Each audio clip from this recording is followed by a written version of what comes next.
ప్రియురాలికి సరదాగా పంపిన ఓ prank message ముగ్గురు యువకులను పోలీసుల ముందుకు తీసుకొచ్చింది. తాను కిడ్నాప్ అయ్యానంటూ ప్రియురాల్ని నమ్మించేందుకు మెసేజ్ చేసిన యువకుడు చివరకు పోలీసుల తనిఖీలతో చిక్కుల్లో పడ్డాడు. కేపీహెచ్బీ పోలీస్ స్టేషన్ పరిధిలో జరిగిన ఈ ఘటనలో ఏకంగా 30 లక్షల నగదు బయటపడడం కలకలం రేపుతోంది. ఇండీస్ వన్ సిటీ గేటెడ్ కమ్యూనిటీలో షేరింగ్లో ఫ్లాట్ తీసుకుని ఉంటున్న ముగ్గురు యువకులు శుక్రవారం రాత్రి విందు చేసుకున్నారు. మధ్య మత్తులో సుమంత్ తన ప్రియురాలికి కిడ్నాప్ అయ్యానంటూ ప్రాంక్ మెసేజ్ పంపడంతో ఆమె వెంటనే 112కు సమాచారం ఇచ్చింది.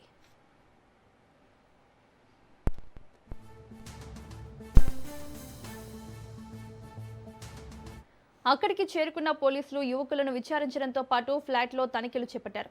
సూట్ కేసులో 30 లక్షల నగదు గుర్తించి స్వాధీనం చేసుకున్నారు. నగదుకు సంబంధించి యువకులు సరైన సమాధానం ఇవ్వకపోవడంతో వారి ఫోన్లను పరిశీలించారు.